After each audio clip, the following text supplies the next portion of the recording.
Hi everybody, hope everyone's okay. Just by quick means of introduction, I'm Dave Walstow, the Client Services Director at CreedComms. Anybody who doesn't know what CreedComms or who CreedComms are, we're a recruitment communications and employer branding agency based out of Manchester. Presenting today with Jack. Good. Hello everyone, my name's Jack. I work for Hermes, I'm sure you've all heard of. I work as a career recruitment data analyst.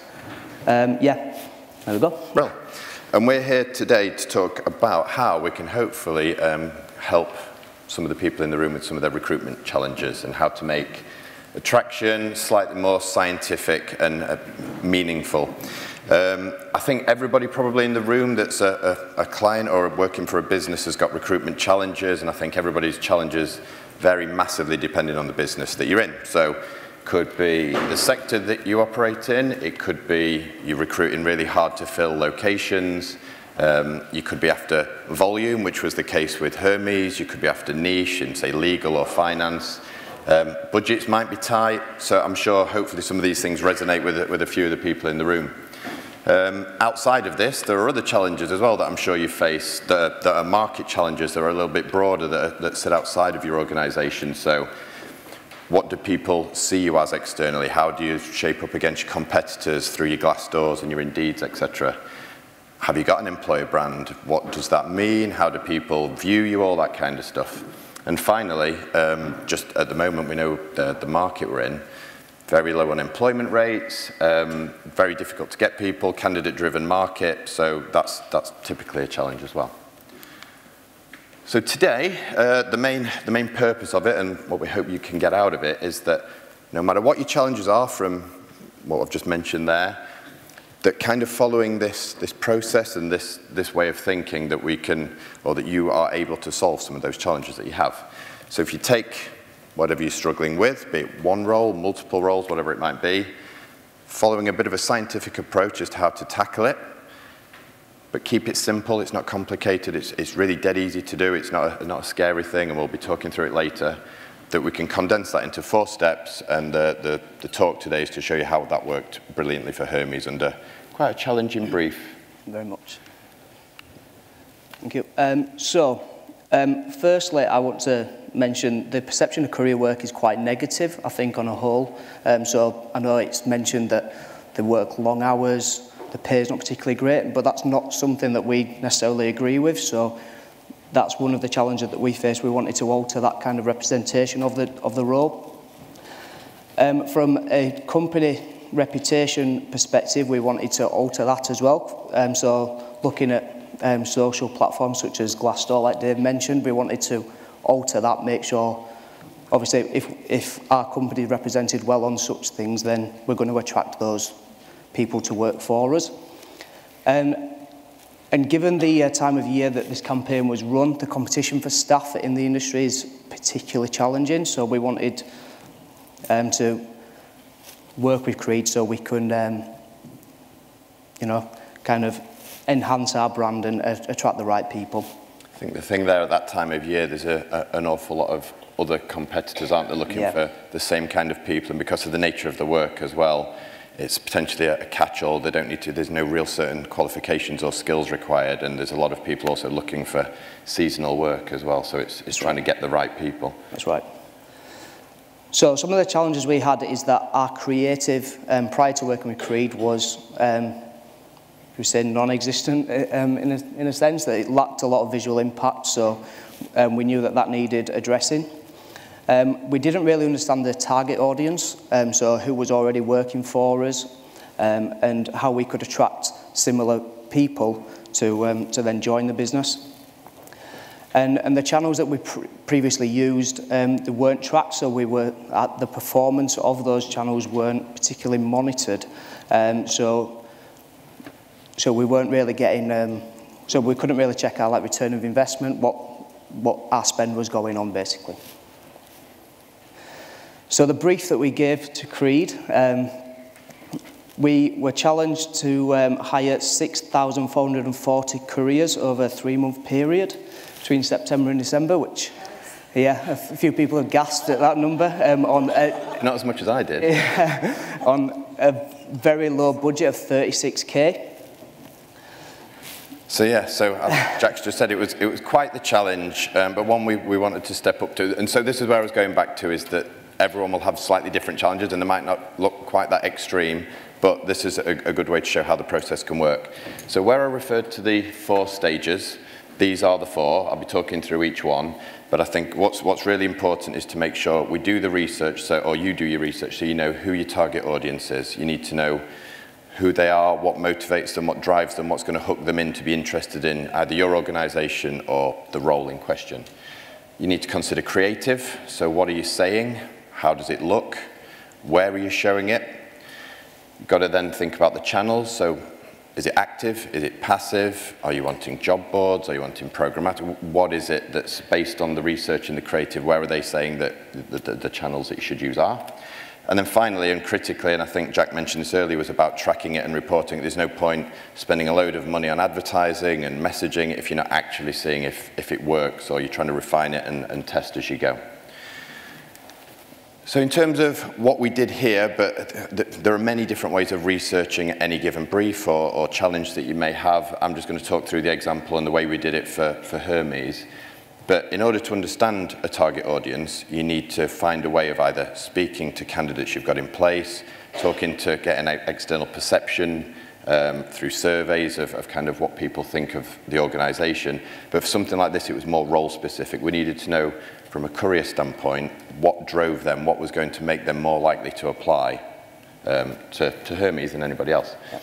So what we did for Hermes was to go down an Experian and YouGov research process, which we can find out the types of Experian profile types that they currently employ, and then we can overlay where similar people live and place it on a heat map. So I'll talk through all of these in a bit more detail in a second.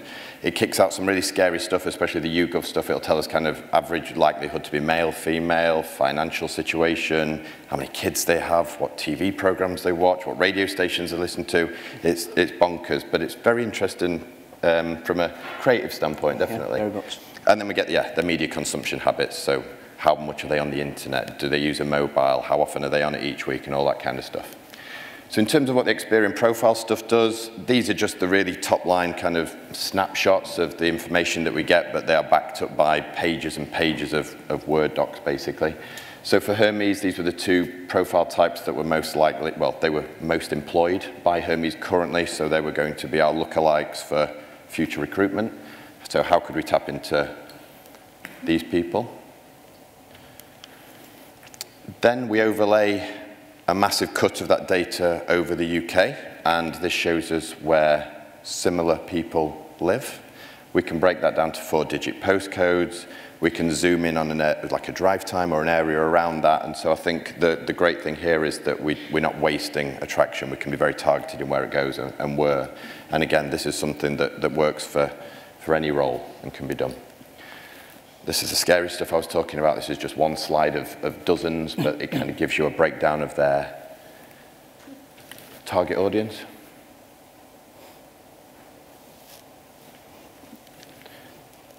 And then we get this kind of stuff as well. So how often are they using social media, reading magazines, newspapers, and we can see whether it's above the average, like the UK average, and all this kind of good stuff. So immediately we know the types of people that we're after, where they're spending their time, and the kind of things that are likely to resonate with them based on their family circumstances and situations. So quite a bit of research, quite quick research, doesn't take particularly long. And then we use that, we feed the guys in the creative team on Hermes' behalf to kind of say, right, your creative brief is something like this, we've done that great research, we just need to know, well, we just need to make sure that we avoid using what the current creative looks like, because as Jack had mentioned, there was room for improvement, I think it's fair to say. But we needed to take on board what Hermes deemed to be the qualities of a good courier. So what is it that they looked for in their best employees to make sure that the creative talked to them and was honest as well, and you were getting out of the couriers what you needed. And also, I think historically, we've got some experience of working with courier clients before, so we've got to use a bit of that experience as well to weave it in. So appealing to a wide audience, we created 5 concepts. We presented those to Hermes and said all of these 5 creative concepts meet the brief, but obviously it then comes down to preference of which one do you like the best? Which one do you think from your organisation perspective do you think would work the best? And then you chose one quite quickly. I think it was the same day, which was brilliant for us. And then we kind of kicked on. And what the creative ended up being, and it seems really simple, but we didn't have this before and we wouldn't have known this before, was that the people that they were most likely to employ wanted flexibility in their work. They wanted to be able to drop their kids off in the morning or pick them up at night. They wanted to be able to go and do their shopping one half of the day. They wanted to work a second job. There were lots and lots of different reasons, but it was all about flexibility, basically. So really simple kind of creative execution is just talking about what you can do at one part of your day versus what you can do in your own time during the other. And I think the key thing here is, whilst we are obviously talking about Hermes, is that everyone's organisation will have one of these really quite quick propositions that will work for any given role if you're able to do that research up front. So just a couple of examples of how it worked. I'll not bore you too much with the creative. And I should mention as well, because it was over Christmas for the peak, obviously it's all Christmas-related creative. So once we've done the research, we've got the creative ready, we've not gone live yet, nothing's yet happened. It's then for everybody about picking where you advertise. We've got the budget, and like I say, you guys would have your own budget. It's how do we best spend that to make sure we're maximising and getting that return on investment, especially when we're working on, for the number of people that needed such a small budget, really. So we use the research, we use our courier recruitment experience that we had and the available budget, and we split it across a mix of active and passive channels. So we used everything from some job boards and Google AdWords to make sure that those active candidates who were running searches, you'd be at the top of search results and people would find you straight away, all the way through to programmatic to make sure we're serving millions of impressions to passive audiences, but targeting those Experian profile types so we know that our adverts are only being served to people who could fit the bill and are likely to think, no, I didn't know I could do that, or I've never thought of working at Hermes before, or I didn't know they had jobs where I lived. And it's just trying to raise awareness in that sense using the new creative. What was then important, and I would suggest everyone does this with their agencies if you have one, or internally, depending on how it works, but is how you manage that then on an ongoing basis. Because once it's live, 3 months isn't a particularly long amount. It goes very quickly, especially when you're looking for that many people. So it was absolutely key that we were in touch with Hermes on it was a minimum weekly, but it was pretty much every other day to kind of say, right, which locations are we struggling in at the moment? Where can we move budget around to? Does the message need to change? And because everything was being tracked to the nth degree, we knew which things were working the best, basically, and we could shuffle around budget and location targeting.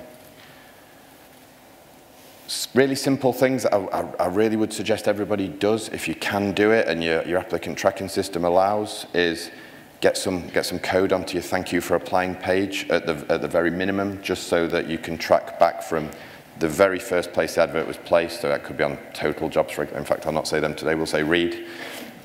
So you've got an advert on Reed. And then you can tell exactly which creative it was, which size it was, what the message was, all the way through to did that then generate an application. And you can plug all that into lovely dashboards and see exactly how your media is performing in real time. And I think that's really important when you're on such a tight deadline as well. Gives you accurate data. I think it's important that no disrespect to your Total Jobs and your Reads of the world, but obviously the information that you can get from the media tends to stop at the apply click point. I think it's really important to get the information to find out, did they actually apply, or where did they fall out of the process. And then if you can, or if you have access to one, yeah, plug in that into some kind of system or software that allows you to actually see how things are working without relying on people generating kind of manual reports and stuff. So as Dave mentioned, we had regular call updates with Dave and his team. To go through the dashboard. They give us access to this dashboard as and when we wanted to, so very transparent. It just gives us a clear indication of how many applicants we were getting, the cost per click, basically, essentially what was working and what wasn't throughout the campaign. So he said we give him locations where we're struggling to recruit, and those locations were generally represented where these searches. You see where it says Liverpool, Leeds, that's where they were represented. So we could see exactly where his applications were coming from. And again, so we could target our spend as and where we needed it, just give us a clear indication. So the results speak for themselves, really. So the programmatic, over 4.5 million impressions, generating just shy of 2,700 applications. The AdWords, just shy of 260,000 impressions, and again, just under 2,000 applications. Sent some HTML emails as well via Reed, again just short of 600 applications, and through CV Library, their job postings and HTML emails, over 4,000 applications during this 3-month period. So the results against our targets. So we're actually over-recruited, so we hired just shy of 8,000 couriers over this 3-month window. Sure you all agree is quite an impressive number. The cost per hire, again, was way under our target, well over £1 under our target, so very pleased with that. And Creed, over 9,000 applications over a 3-month period is an extortionate number, so. It can be done, it can be done. On such a small budget as well. So what did we learn at Hermes? Obviously, knowing our audience was such a key part of what this process was, because we didn't really have an understanding of who our current careers were and who we were targeting. The brand, making sure that we're representing the company properly, and how the role is represented online is key. And measurement as well, so that going back to that dashboard, so we could decide where our spend was going, making sure that we're getting return of investment was key for us.